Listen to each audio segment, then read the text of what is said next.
My name is Ronan, and at 32, I've built a life I'm proud of. From the window of my downtown Austin apartment, I can see the city skyline stretching out, a landscape of glass and steel that glitters under the Texas sun. It's a view that costs more than my mom used to make in an entire year. And some mornings it still doesn't feel real. I'm a senior data analyst at a major tech firm. A job with a title that sounds complicated, but really just means I find stories hidden in numbers. And the story my own numbers tell is one of success. A good salary, solid investments, a life of stability I never dared to dream of as a kid. The peace I found here is my most valuable asset. My apartment is my sanctuary, a place of clean lines, minimalist furniture, and quiet. I have a routine that I stick to. Up at 6 for a run along the river, a strong cup of black coffee while I review market trends, and then an 8-hour day of diving into complex datasets. In the evenings, I'll either meet up with a few close friends, Leo, Maya, and Ben, or I'll just stay in, put on some old vinyl, and cook myself a decent meal. It's a simple, predictable life, but its predictability is what makes it so beautiful to me. It's the polar opposite of the chaos that defined my childhood. I thought I had successfully buried that past. I thought the thousands of miles between Austin and the rundown Ohio town I grew up in were enough to keep the ghosts away. I'd worked hard, fought for every opportunity, and believed I'd finally outrun the shadow of the man who was supposed to be my father. I had proven to myself and to the world that I didn't need him, that I was better off without him. For more than 20 years, that belief was the foundation I built my entire life on. But then one warm autumn evening, everything changed. I was sitting on my couch, laptop open, half watching a baseball game on TV when a sharp, insistent knock echoed from my front door. It was an unusual sound. My friends always text first and deliveries are left with the concierge. A knot of unease tightened in my stomach as I walked to the door and looked through the peephole. For a moment, I didn't recognize the faces staring back. One was a man in his late 50s. His face lined with a life I knew nothing about. But his eyes, those were the same cold, calculating eyes I remembered. Beside him stood a young woman, maybe 18 or 19, with an impatient, bored expression, her attention glued to her phone. My hand froze on the doorknob. My mind raced trying to make sense of the impossible. Couldn't be. Not after all this time. But it was. It was Silas, my father, and the young woman had to be the daughter he'd had with his new family, my half-sister. The ghosts I thought I'd outrun had finally caught up. They had found me, and with that one knock, the quiet, stable world I had so carefully constructed was about to be torn apart. I was 9 years old when my world fell apart.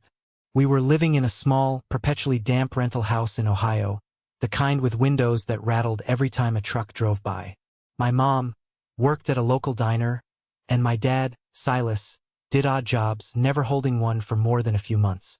Most of my memories from that time are of them arguing, their voices rising and falling behind the thin wall of my bedroom. The arguments were always about the same thing, money, or rather the lack of it. The final argument happened on a Tuesday. I remember because it was meatloaf night.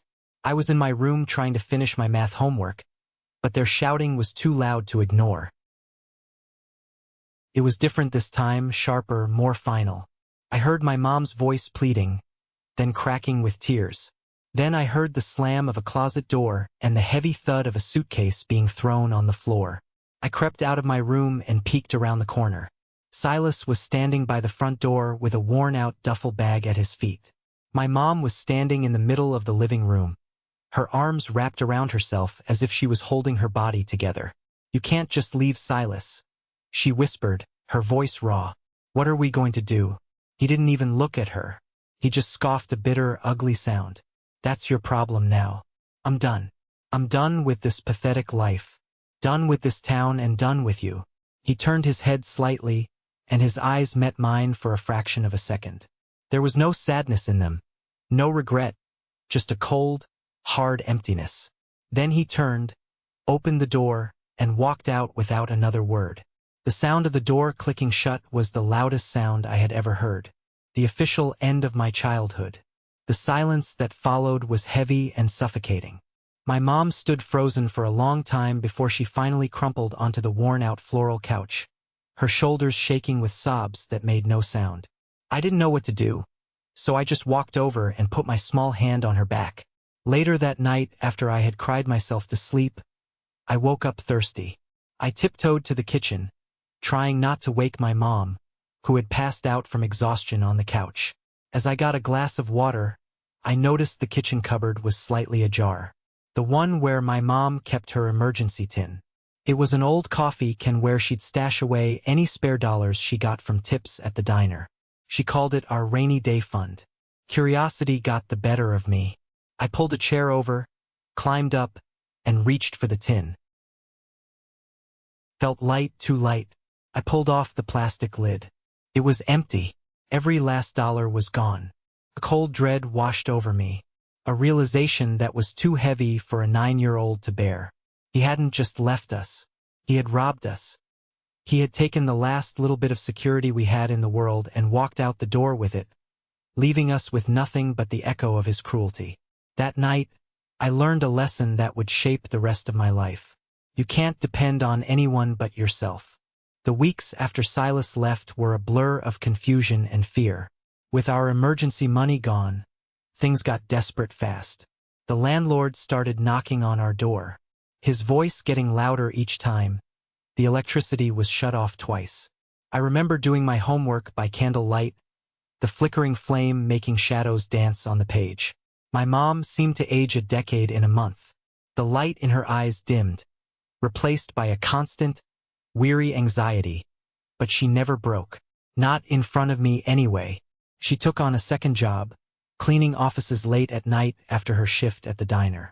She'd leave before I woke up and come home long after I was asleep. Some days the only time I'd see her was when she'd peek into my room before she left for her night job, her silhouette framed by the hallway light. Her hands, which were always soft, became rough and red from the harsh cleaning chemicals. I tried to be strong for her. I learned to make my own breakfast, usually just cereal with water, because we often couldn't afford milk. I made sure my homework was done and my room was clean. Anything to take one small burden off her shoulders. But I felt so helpless watching her work herself to the bone. When I turned 13, I decided I couldn't just stand by anymore. I got a paper route, waking up at 5 a.m. every morning to bike around the neighborhood, slinging newspapers onto porches in the pre-dawn chill. The money wasn't much, maybe 40 or 50 bucks a week, but to us it was a lifeline. I'll never forget the first time I handed her my earnings. I just walked into the kitchen and put the crumpled bills and coins on the table. She looked at the money, then at me, and her eyes filled with tears. "Oh, Ronan," she said, her voice thick with a mix of pride and pain. "You shouldn't have to do this. You're just a kid." "We're a team, Mom," I said, puffing out my chest to seem older than I was. "We've got to stick together." She pulled me into a hug, her tired body trembling slightly. She didn't say anything else, but in that moment, I knew we were going to be okay. We had each other. My paper route money soon turned into money from mowing lawns and then from stocking shelves at the corner grocery store after school. Every dollar I made went into a new coffee tin, our new rainy day fund. I'd secretly slip cash into her purse when she wasn't looking, and she'd pretend not to notice. It was our silent agreement, our way of fighting back against the world that had tried to break us. We were barely surviving, living from one paycheck to the next. But we were doing it together. Her sacrifice fueled my determination, and my small contributions gave her a flicker of hope. In that tiny rundown house, we forged a bond that was stronger than any hardship. High school was my escape. While other kids were going to football games or worrying about prom dates, I was in the library buried in books. I knew with a certainty that burned in my gut that education was my only way out. Math and science became my refuge. Numbers made sense. They were logical, predictable. Unlike people, they never lied or walked out on you. I joined the math club, the coding club, anything that would keep me at school longer and fill my head with something other than the constant worry about our next meal. My guidance counselor, a kind man named Mr. Henderson, saw the fire in me. He saw me staying late after school, poring over calculus problems long after everyone else had gone home. One afternoon, he called me into his office. "Ronan," he said, looking at me over his glasses. "Have you thought about what you're going to do after graduation?" I shrugged. "Get a full-time job at the factory, I guess. Help my mom." He shook his head. "No, you're capable of more than that. Much more." He pushed a stack of pamphlets across his desk. They were for college scholarships. "Your grades are exceptional. If you work hard, you could get a full ride." A full ride. The idea seemed as foreign as flying to the moon. College was for rich kids, not for someone who had to choose between buying a textbook or helping pay the electric bill. But Mr. Henderson's belief in me planted a seed. For the first time, I allowed myself to imagine a different future, one that wasn't defined by the limits of my small town. The next year and a half was a relentless grind. I studied until my eyes burned. I took every advanced placement class I could. I wrote dozens of scholarship essays, pouring my story onto the page, and it paid off. At 17, I won a full-ride scholarship to the University of Texas for data analytics. The day the acceptance letter came, my mom and I just held each other in the living room and cried. It was our ticket out. But even with tuition covered, college was a struggle. I was on my own for everything else. Rent, books, food. I worked 3 jobs to stay afloat. I was a bus boy at a campus diner, dodging spilled coffee while mentally running through lines of code. On weekends, I worked as a filing clerk at a small law firm. The scent of old paper and dusty legal books forever ingrained in my memory. At night, I cleaned offices, the monotonous motion of wiping down desks giving me time to think. I was always tired. I lived on cheap coffee and instant noodles. But I never complained. Every exam I aced, every project I completed felt like a victory.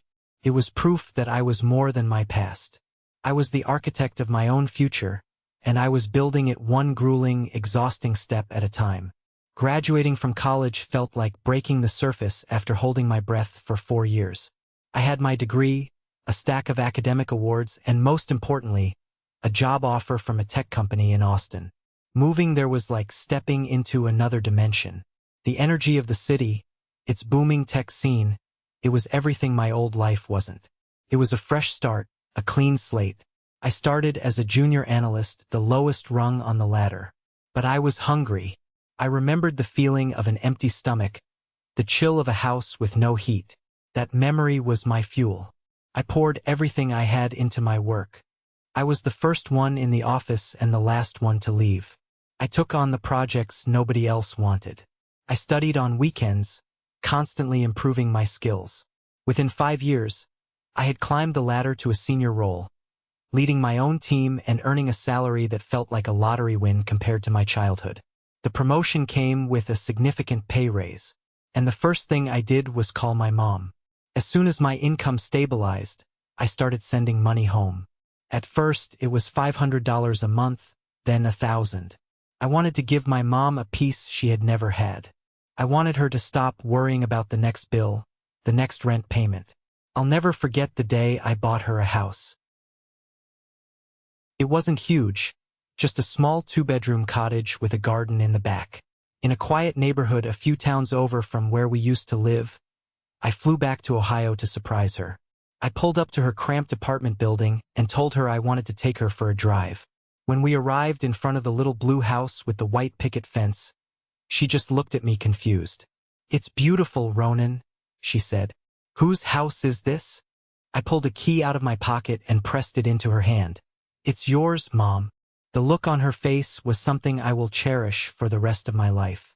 The tears streamed down her cheeks, but they weren't tears of sadness or exhaustion. They were tears of pure joy. We walked through the empty rooms, her hand trailing along the freshly painted walls. When we got to the backyard, she stood in the middle of the grass, closed her eyes, and just breathed. "You know, son," she said, her voice soft, "you've given me more than your father ever took away." That single moment made every sleepless night, every sacrifice worth it. It was the fulfillment of a silent promise I had made to myself as a boy, standing in a cold kitchen, staring at an empty coffee tin. I had taken care of my mom. We were safe. We were finally truly safe. The man at my door, my father, looked older, of course. His hair was thinner and grayer, and his face was a road map of lines I couldn't read. But the posture was the same, that slight, arrogant tilt of the head, the casual confidence of a man who believes the world owes him something. His name was Silas. For 23 years, it had been a name I only spoke in my head, a word that tasted like ash. "Ronan," he said, his voice a growly tone I barely recognized. He spread his arms wide, a grand theatrical gesture, as if he expected me to fall into them. "My boy, look at you, all grown up." I didn't move. I just stood there in the doorway, my body rigid, my hands still gripping the doorknob. The young woman beside him, my half-sister, Kashesa, finally looked up from her phone. She scanned me from head to toe, her eyes lingering on my clothes, my watch. A flicker of something, disdain maybe or appraisal, crossed her face before she went back to scrolling. "Aren't you going to invite us in?" Silas asked, his smile faltering slightly at my silence. My mind was screaming at me to slam the door, to lock it, to pretend this wasn't happening. But another part of me, a small foolish part, was curious. What did he want? Why now after all this time? Against my better judgment, I stepped aside and let them in. They walked into my living room and the space immediately felt alien, contaminated. My carefully curated peace was shattered. Silas's eyes darted around, taking in the floor-to-ceiling windows, the modern furniture, the expensive sound system. It was the look of a predator sizing up its prey. "Nice place you've got here," he said, running a hand over the back of my leather couch. "Must be doing pretty well for yourself. I always knew you had it in you." The hypocrisy of that statement was staggering. He had no idea what I had in me. He hadn't been there for any of it. Kasha flopped onto the couch, propping her designer sneakers up on my coffee table without a second thought. "The Wi-Fi password," she asked, not to me specifically, but to the room in general. I ignored her and looked at Silas. "What do you want?" I asked, my voice flat and cold. I wasn't going to play games. His charming facade returned. He sat down, leaning forward, conspirator ally. "To see you, son. To reconnect. A man gets to a certain age. He starts thinking about family, about the mistakes he's made. I've missed you, Ronan. I really have." His words were smooth, practiced. They sounded like lines from a movie, hollow and insincere. I had spent years imagining this moment, wondering what I would say, what I would feel. I thought I would feel anger, rage, but all I felt was a strange hollow emptiness and a growing sense of dread. This wasn't a reunion. This was an invasion. And I had a terrible feeling it was only the beginning. I didn't offer them anything to drink. I just stood by the kitchen counter, my arms crossed, creating a physical barrier between us. I needed to keep my distance, to keep my head clear. Silas launched into his performance, a masterclass in manipulation. "I know what you must be thinking," he began, his voice taking on a somber, regretful tone. "Why I left. Why I wasn't there for you." He sighed, a heavy, dramatic sound. "It's a long story, son. Complicated one.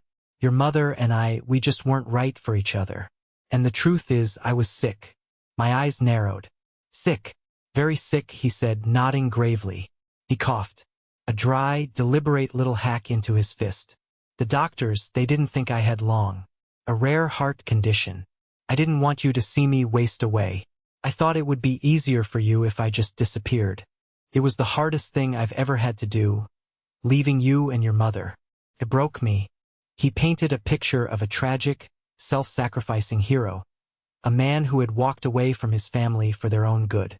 He claimed he'd spent years battling this mysterious illness, living in poverty, always thinking of me. It was a good story, well rehearsed, but it was full of holes. And now, I asked, my voice devoid of emotion, "The heart condition." "Oh, it's back," he said, pressing a hand to his chest as if on cue, "worse than before. The doctors say there's an experimental treatment, but the cost, it's astronomical. We've sold everything we have." While he was delivering his monologue, Kashesa was fidgeting impatiently. She let out an exasperated sigh. Dad, can you just get to the point? I'm missing the season finale of my show. She looked at me. We were just in Cancun last month for his birthday, and the Wi-Fi at that resort was terrible. I hope yours is better. Silence. The air in the room went still. Silas shot her a look that was pure venom. He had been carefully constructing this image of a destitute, dying man, and she had just bulldozed it with a single careless comment about a luxury vacation. He recovered quickly, forcing a pained smile. A gift, he said, waving a dismissive hand. From my wife's family, a final trip before, well, they wanted me to have one last good memory. He tried to steer the conversation back to his failing health, his voice becoming more desperate, more pleading, but the damage was done. The lie had been exposed, as clear and obvious as the designer logo on Cash's handbag. My last lingering shred of doubt vanished. This wasn't about reconnecting. This wasn't about regret. It was about money. He had heard I was successful, and he had come to collect, armed with a soba story and a spoiled, clueless accomplice. A cold, hard anger began to replace the emptiness inside me. He wasn't just a stranger. He was a con artist, and I was his next mark. A few days later, after a series of pleading text messages from Silas, I agreed to meet them. Not because I believed him, but because I wanted to see how far he would take this charade. I needed to know exactly what I was dealing with. I chose a busy upscale restaurant downtown, a neutral public space where he couldn't create a scene. They were already there when I arrived, sitting at a corner table. Silas was wearing a blazer that looked a little too tight, trying to project an image of success that didn't quite fit.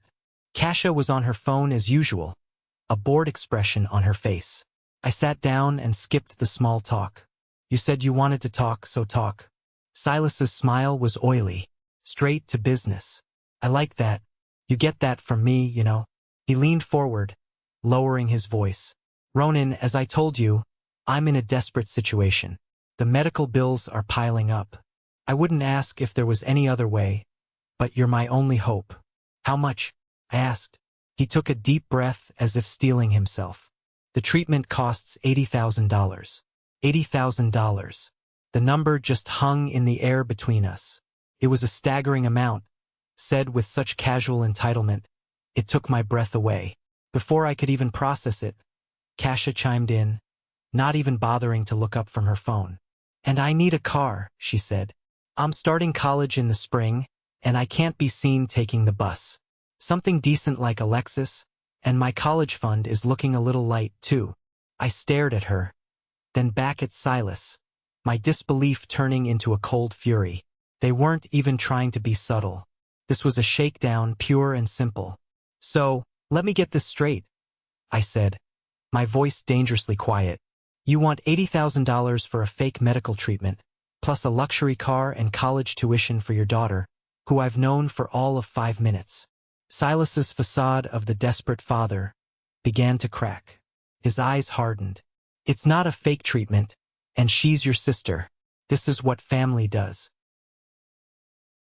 We help each other out. You're sitting on a mountain of cash. Ronan, I've heard all about your big shot job, your high salary. It's not going to kill you to share a little of it. How? I asked, leaning forward. How did you hear about my job? He waved his hand dismissively. The world is a small place. People talk, but his eyes flickered away for a second. A telltale sign of a lie. I looked at these two strangers who shared my blood, but nothing else. One was a pathological liar, the other a spoiled brat. They had come back into my life not with apologies or explanations, but with an invoice. An invoice for a childhood I never had, for a father I never knew. Family, I repeated, the word tasting like poison. You want to talk about family? Where was this family when my mom was working 2 jobs to keep a roof over our heads? Where were you when I was delivering newspapers in the snow to help pay for groceries? I pushed my chair back from the table. The answer is no. Silas's face contorted with rage. You owe me, boy. He hissed, his voice low and menacing. I gave you life. You gave me nothing. I shot back, my voice rising. Everything I have, I earned.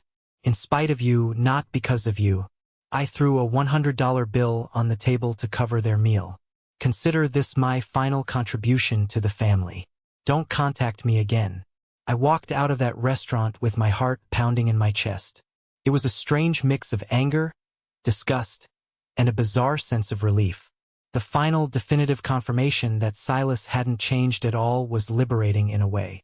There were no more what-ifs, no more lingering questions. He was exactly the selfish, manipulative person I remembered. I spent the next day trying to put it out of my mind. I went to work, focused on my projects, and even went for a beer with Leo after we clocked out. I told him a sanitized version of the story, just that my arrogant father had shown up looking for money. "Dude, that's rough," Leo said, shaking his head.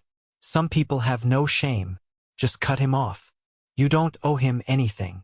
His simple, direct advice was exactly what I needed to hear. He was right. I didn't know Silas a thing. I decided then and there to block his number and move on with my life. But it wasn't going to be that easy. The next afternoon, my apartment buzzer rang. It was them again. What part of "don't contact me again"? Did you not understand? I snapped into the intercom. "Ronan, please, just 5 minutes." Silas's voice pleaded. "We just want to talk to apologize for how things went yesterday." I knew it was a lie. I knew I should just hang up, but I also knew they wouldn't leave. They would probably just sit in the lobby making a scene. Annoyed and wanting to get it over with, I buzzed them up. The moment they stepped into my apartment, the atmosphere shifted. The pleading act was gone. Silas's face was a hard mask of resentment. Kasia looked even more sullen than usual. "You embarrassed me yesterday," Silas spat, not even bothering with a hello. "In a public place. After all I've done for you," I laughed. A short, humorless sound. "Done for me? You abandoned me? You stole from my mother. You've done nothing." His face twisted into an ugly sneer. "I gave you your ambition, boy. If I had stuck around, coddled you, you'd be nothing. You'd be a failure just like your mother working at some greasy spoon diner for tips." The insult to my mom hit a raw nerve. "Don't you dare talk about her," I said, my voice dropping to a dangerous low. I took a step toward him. "She worked her fingers to the bone to give me a life you were too cowardly to provide. She's worth 10 of you." Kasia, who had been silent, suddenly scoffed. "Please, she's a broke old woman in a tiny house. We saw it on Zillow. My dad was smart to get out when he did. That was it. The absolute final straw. The cold, calculated cruelty of it. They hadn't just come for money. They had come to tear down everything I held sacred." "Get out," I said, my voice shaking with rage. I pointed to the door. "Get out of my house now before I call the police." Silas's eyes widened for a second. A flash of surprise, maybe even fear, but it was quickly replaced by a cold fury. "You'll regret this, Ronan," he warned, his voice a low hiss. "You think you're so high and mighty in your glass tower, but people in glass towers are very easy to break. You have no idea who you're dealing with." He grabbed Kasia's arm and stormed out, slamming the door behind them. The threat hung in the air, heavy and poisonous. I stood there trembling, not from fear, but from a rage so profound it felt like it was going to burn me up from the inside out. This was no longer just about money. This was a war. After they left, an unnerving silence fell over the apartment. Felt tainted, violated. I walked through the rooms. A strange feeling of unease crawling up my spine. Something felt off. I couldn't put my finger on it, but the feeling was undeniable. I went to my home office, a small room where I kept my personal computer and work files. That's when I saw it. My laptop, which I always left closed and sleeping, was open. The screen was on, displaying my desktop. Cold knot formed in my stomach. I never left it open ever. My mind raced back. Had they been here before? No, that was impossible. Then it hit me. That first day they came. I had left them in the living room for a minute when I went to the kitchen to get a glass of water. My back turned to them. It was only for a minute, maybe less, but it was long enough. My hands shaking slightly, I sat down at my desk. I checked the browser history. There were searches for my company's executive board, for my social media profiles, and my heart sank for local Austin banks. Then I opened the File Explorer. The recent files list showed that several documents had been opened. Tax returns, investment statements, payups. They had gone through everything. I felt a wave of nausea. The invasion of privacy was so profound, so absolute. It felt like they had reached into my life and rummaged through its most private corners. This wasn't just a desperate grab for cash. This was a calculated intelligence-gathering operation. Then I decided to check my home security system. I had a small camera in the living room, mostly for when I was out of town. I scrolled back through the footage from the day they first visited. And there it was, the moment I walked into the kitchen. Kasia, quick as a snake, got up and slipped into my office. Silas stood up and moved to block the doorway, pretending to admire a piece of art on the wall. Keeping a lookout, I watched my blood running cold. As the footage showed Kasia at my desk, her fingers flying across my keyboard, she was in and out in less than 45 seconds. She knew exactly what she was looking for. This wasn't some spur-of-the-moment idea. It was planned. The realization hit me like a physical blow. They had come to my home under the guise of a family reunion with the sole intention of digging up financial dirt on me. Every word Silas had said, the regret, the illness, the pleas for connection, it was all a lie, a carefully constructed performance to distract me while his daughter rifled through my life. The anger I felt before was nothing compared to this. This was a different kind of fury, cold, clear, and absolute. They hadn't just insulted me or tried to guilt me. They had conspired against me. They had trespassed not just into my home, but into the very fabric of the life I had built. I saved the security footage to a secure drive. This was no longer a family dispute. This was evidence. The security footage was damning, but I had a sickening feeling there was more to it. How did they know where to look? How did they know so much about me to even begin their search? The phrase Silas had used kept replaying in my mind. I've heard all about your big shot job. It wasn't just a lucky guess. I sat at my computer, my mind, now in full analyst mode, running through the possibilities. They had to have gotten a tip, but from who? I had very few connections left to my old life in Ohio, and none of them knew the specifics of my financial situation. Driven by a hunch, I started digging deeper into my own digital footprint. I logged into my secondary email account, one I rarely used, mostly for junk mail, and that's where I found it. Buried in the spam folder was an email from months ago. The subject line was innocuous. Following up, the sender was an email address I didn't recognize. I almost deleted it, but something made me open it. The email was short. Hello, I am a former colleague of Silas from his time in Ohio. He mentioned he was trying to get in touch with his son, Ronan, who I believe works at your company. I found this information in a public directory and thought it might be helpful. Attached was a single file. My hand trembled as I downloaded and opened it. It was a PDF and internal non-public employee directory from a partner company that my firm frequently collaborated with.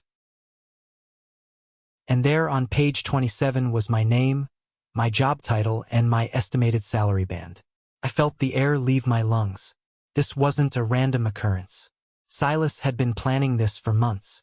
He had methodically reached out to old contacts, leveraging a story about a father trying to reconnect with his son to socially engineer his way into getting sensitive information about me. He wasn't just an opportunistic grifter. He was a meticulous con man. But who was this former colleague? I did a reverse lookup on the email address. The name that came back was someone I vaguely remembered. A man who had worked with Silas for a short time at a construction company before Silas was fired for stealing materials. He was an accomplice. This discovery changed everything. It recontextualized their entire visit. The Fignet illness, the sob stories, they were all part of a calculated plot built on a foundation of illegally obtained information. They had come to my door armed with my salary information, ready to play whatever part was necessary to get a piece of it.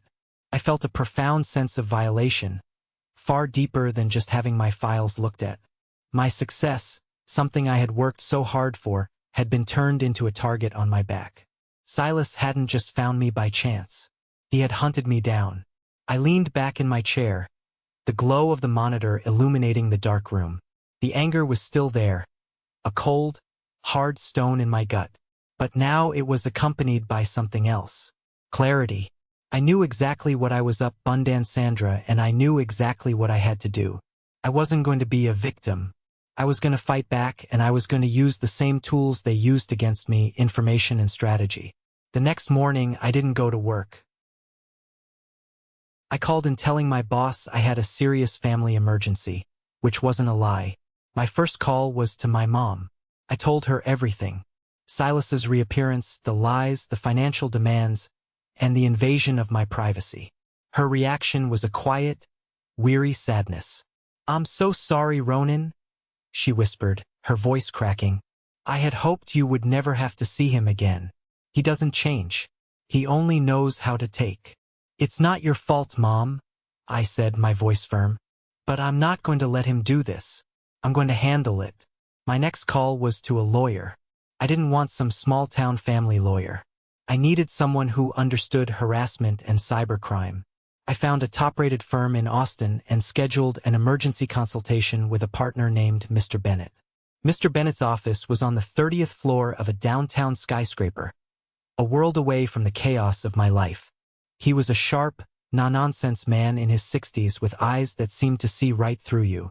I laid everything out on his polished mahogany table, a printed copy of the email with my salary information, a USB drive with the security camera footage, and screenshots of the recent files on my computer. He listened intently, not interrupting once. When I was finished, he leaned back in his chair and steepled his fingers. "Mr. Foster," he said, his voice calm and measured, "this is not a simple family squabble. This is a clear pattern of harassment, conspiracy, and illegal access to private information. They haven't just crossed a line. They've pole vaulted over it." His confidence was exactly what I needed. He laid out a plan. The first step was immediate and aggressive. A temporary restraining order. "We will file this afternoon," he said.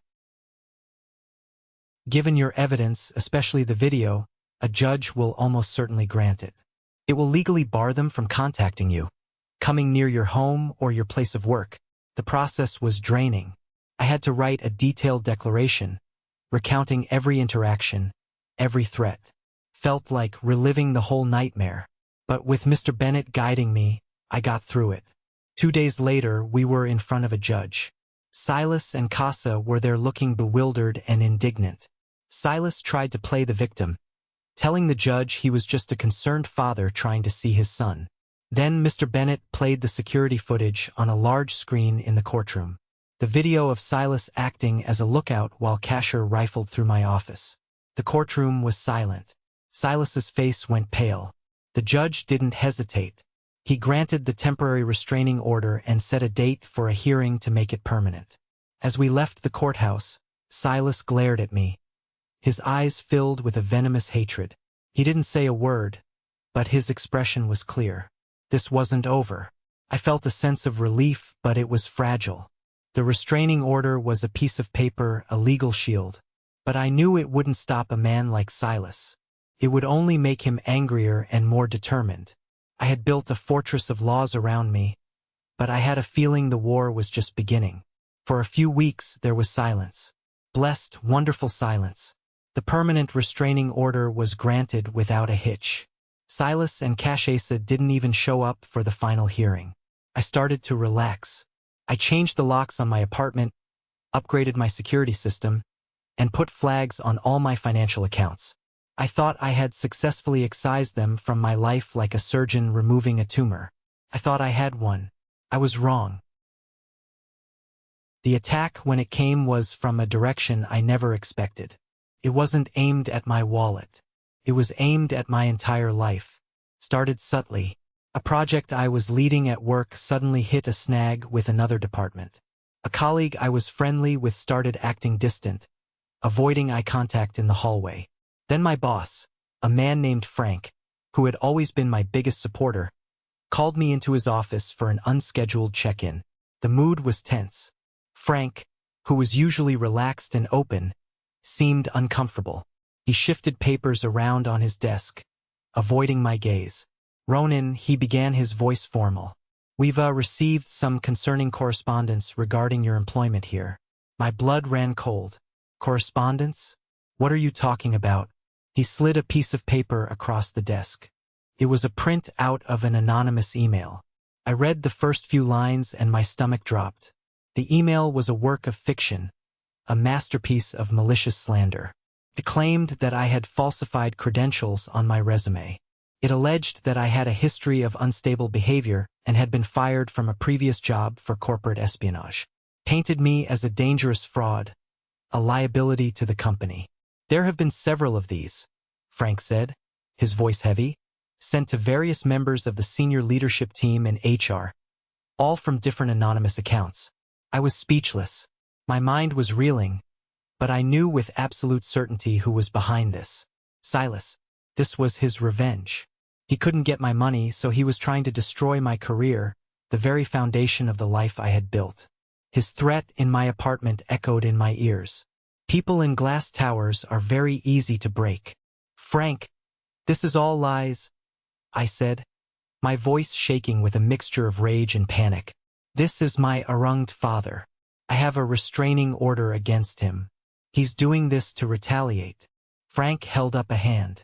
"I believe you, Ronan, or at least I want to.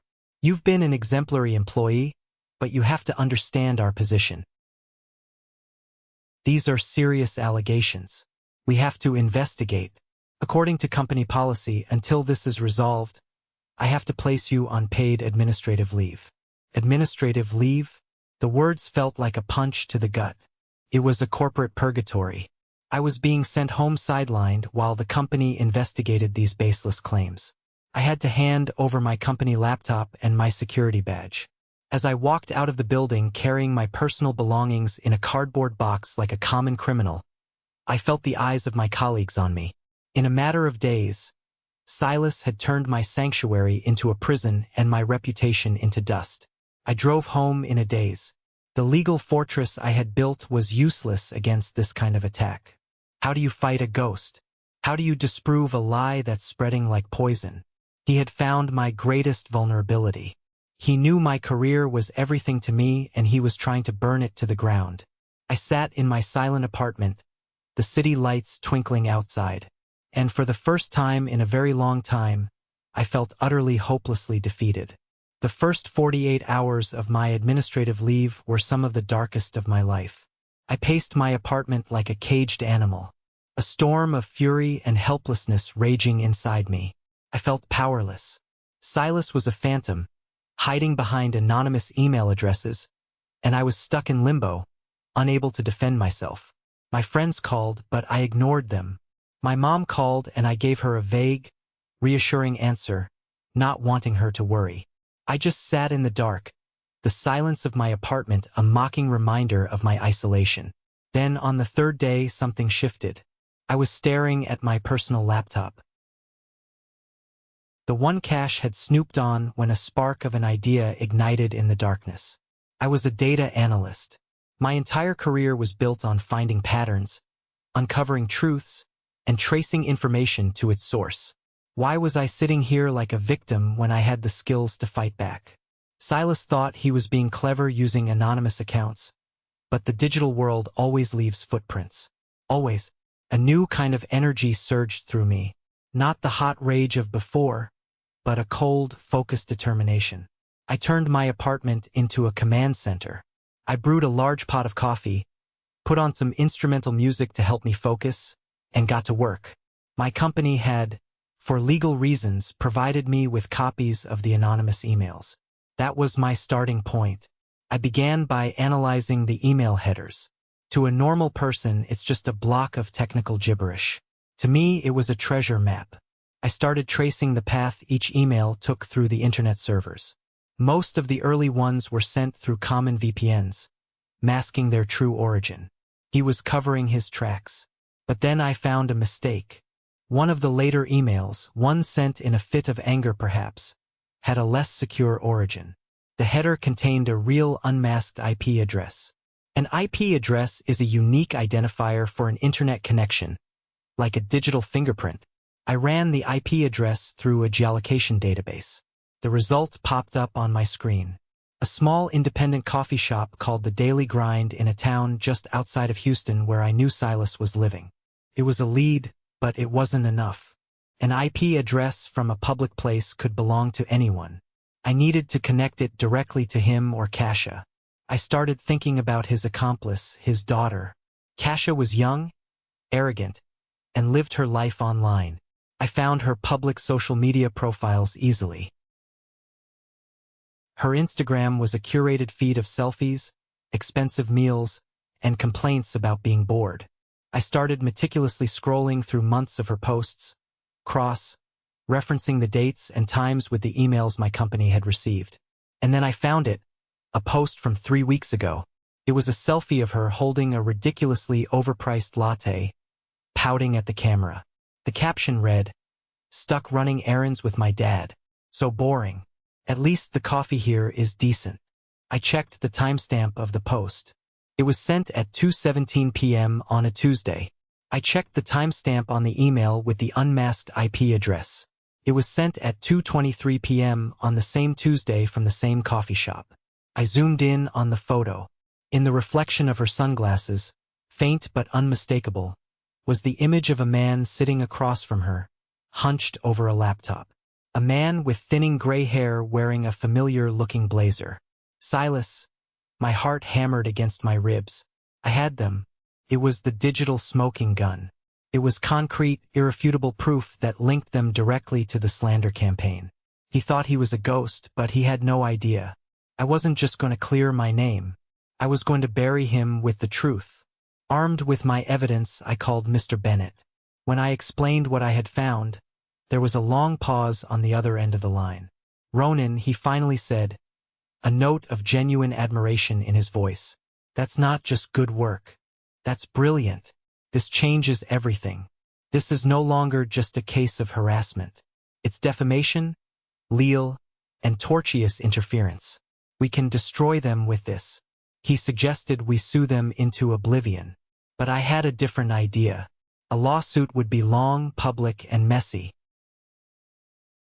I didn't want to give them the satisfaction of dragging my name through the mud any further. I wanted a swift, decisive end. I wanted to see the look on his face when he realized he had been outplayed. "I want to arrange a meeting," I told Mr. Bennett, "with you present. I want to show him my evidence and give him an ultimatum." Mr. Bennett was hesitant at first, but he saw the cold resolve in my eyes and agreed. He sent a formal letter to Silas and Kasha, summoning them to his office for a mediation regarding recent legal matters. I'm sure they thought it was about the restraining order, that they could just ignore it or lie their way through it. They had no idea what was waiting for them. 2 days later, I was sitting in Mr. Bennett's conference room, the one with the panoramic view of the city. I felt strangely calm. The fear and helplessness were gone, replaced by an icy certainty. Mr. Bennett sat beside me, a thick folder of my evidence on the table in front of him. Silas and Kasha walked in, radiating an aura of defiant arrogance. Silas looked at me with pure contempt. "What is this all about?" he demanded, looking at Mr. Bennett. "We have nothing to say to him." Mr. Bennett didn't say a word. He just opened the folder, turned it around, and pushed it across the table. On the top was an 8 by 10 glossy printout of Kasha's Instagram post. Next to it was a print out of the anonymous email with the timestamp and IP address highlighted. And underneath that, a Zoomedin-enhanced photo of Silas's reflection in Kasha's sunglasses. I watched their faces as they processed what they were seeing. Kasha's jaw went slack, the color draining from her face. Silas stared at the photos, his arrogant smirk melting away, replaced by a look of pure, unadulterated shock. He looked up at me, his eyes wide with disbelief. The hunter had just realized he'd walked into a trap. "How?" he whispered, the single word barely audible. "You're not the only one who knows how to find things out," I said, my voice even and cold. "You sent a dozen emails to my employer, filled with lies trying to ruin my life. You violated a restraining order by harassing me through a third party. You committed leal. Mr. Bennett seems to think we have a very strong case. Silas was speechless. He just stared at the evidence, the wheels turning in his head, finally understanding the depth of his miscalculation. So, here's the deal, I continued, leaning forward. You have two options. Option A. We walk out of this room and Mr. Bennett files a multi-million-dollar lawsuit against you for defamation and damages. We will submit all of this evidence. We will win. You will be financially ruined for the rest of your life. Option B. You sign a legally binding confession admitting to everything you've done. You will state in writing that every allegation you made against me was a malicious lie. You will agree to never ever contact me or my family again in any form. If you do, the confession gets filed with the court and you go to jail.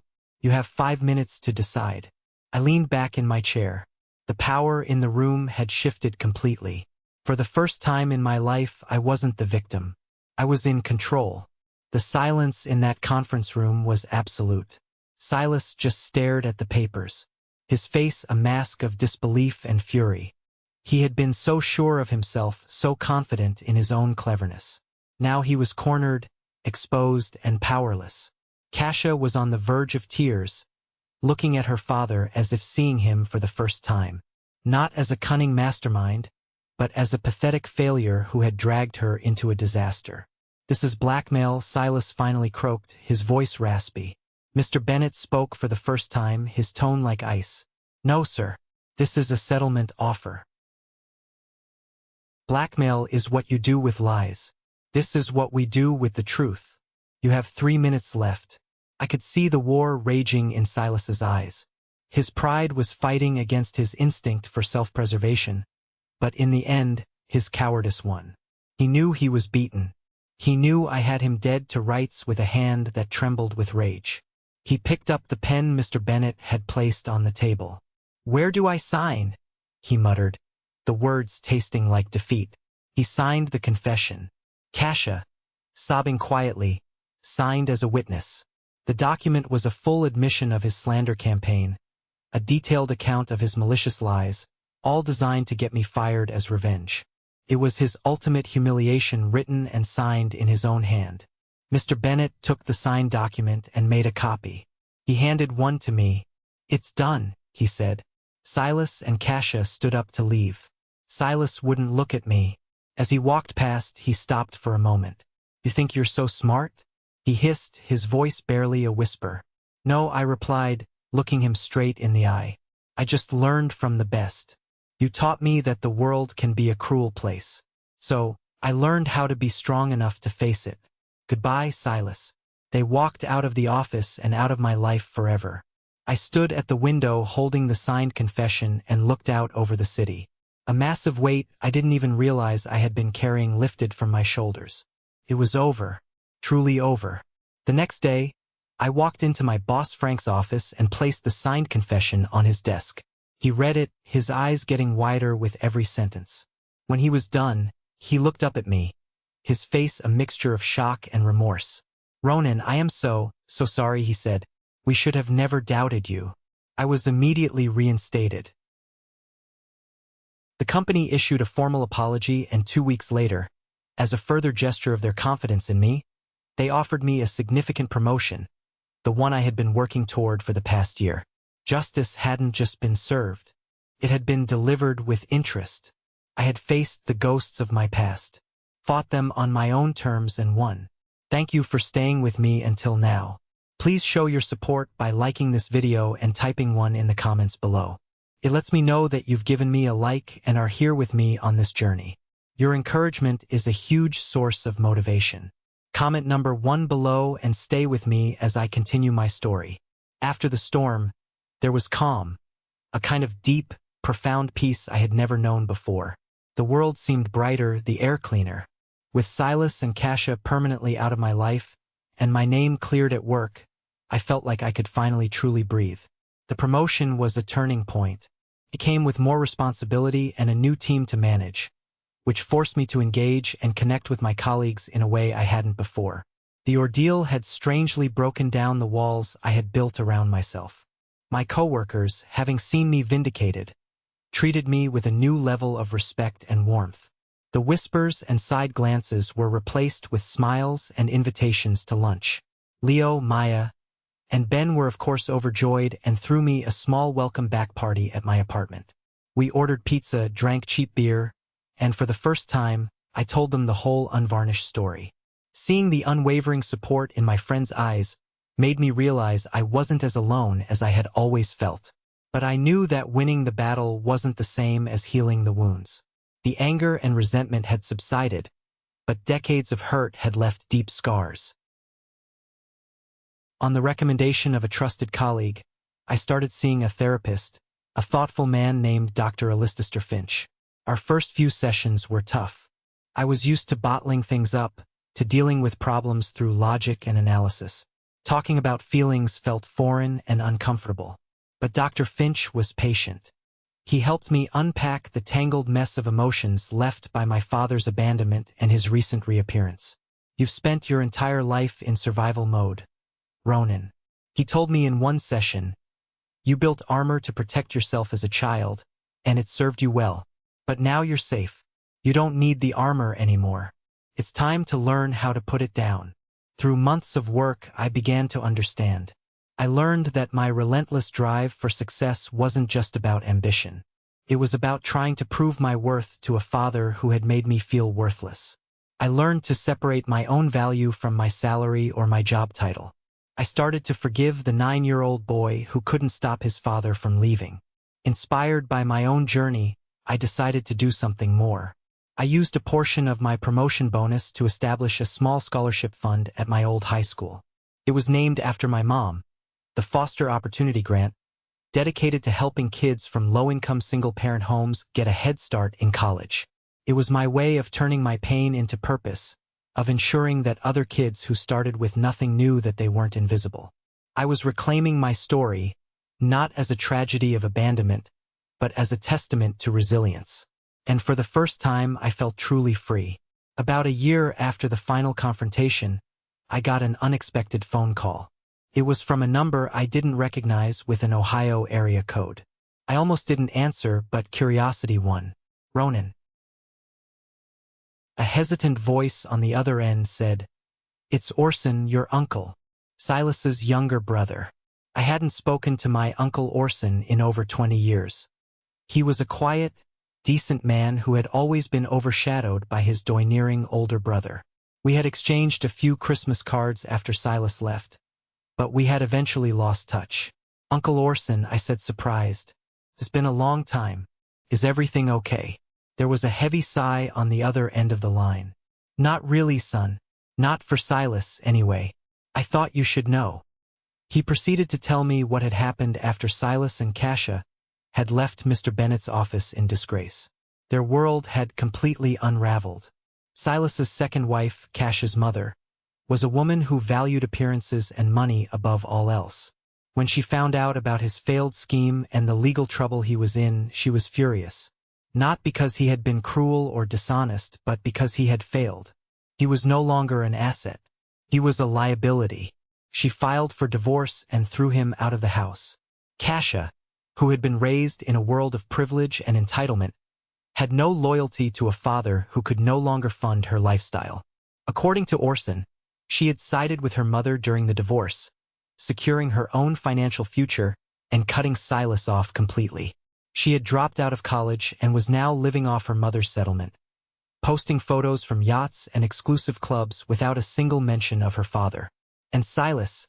I asked, a strange detachment in my voice. "It's not a pretty picture," Orson said. "He lost everything. The house, the money, he's living in a cheap motel on the edge of town. His health. That story he told you about his heart condition, it's ironic, but the stress of all this seems to have made it come true. He really is sick now and he's all alone. Nobody wants anything to do with him after the truth about what he did to you got out." I listened to the story and I didn't feel joy or satisfaction. I didn't feel shod and free. I just felt nothing. A profound and utter emptiness where my anger used to be. It was the final confirmation that he was no longer a part of my emotional landscape. His fate was the direct result of his own choices. It was the logical conclusion to a life built on greed and deceit. He had SWN the wind, and now he was reaping the whirlwind. Karma, I suppose, is the most accurate data analyst of all. It always finds the pattern. It always delivers the truth. Tonight, my apartment is filled with warmth and laughter, a sound that has become wonderfully familiar. The city skyline still glitters outside my window, but the view is no longer the most valuable thing I own. My mom is here visiting for the week. She's sitting on the couch telling a funny story to my girlfriend Sarah, who is laughing so hard she's wiping tears from her eyes. My friends, Leo, Maya, and Ben are in the kitchen arguing good-naturedly over who makes the best guacamole. The smell of roasting chicken fills the air. My home, once a silent sanctuary from the world, has become a place of connection, a place filled with love. Looking around at these faces, I feel a wave of gratitude so powerful it almost brings me to my knees. These people are my family. Not by blood necessarily, but by choice. They are the ones who showed up, the ones who stayed, the ones who celebrated my victories and supported me through my darkest hours, asking for nothing in return. They are the ones who taught me what family truly means. My mother catches my eye from across the room and gives me a smile. It's a smile that says everything. That she's proud. That she's happy that we made it. We survived the storm and found our way to the calm on the other side. The past will always be a part of my story. It's the foundation upon which I built my strength. The darkness that taught me to appreciate the light, but it no longer defines me. The ghost of Silas is gone, replaced by the living, breathing presence of people who truly care for me. My journey was a long and painful one, but it led me here to this moment, surrounded by love and laughter. And it taught me the most important lesson of all. Family isn't something you're born into. It's something you build. It's the people who choose you, who respect you, who stand by you. It's a choice you make every day to show up for the people who matter. And it's the most important choice you will ever make. Thank you so much for listening to my story. It means the world to me to be able to share it with you all. I'd love to hear your own thoughts. What does the word family mean to you? Please share your stories and feelings in the comments below. And if my story resonated with you, please consider giving this video a like and subscribing to the channel for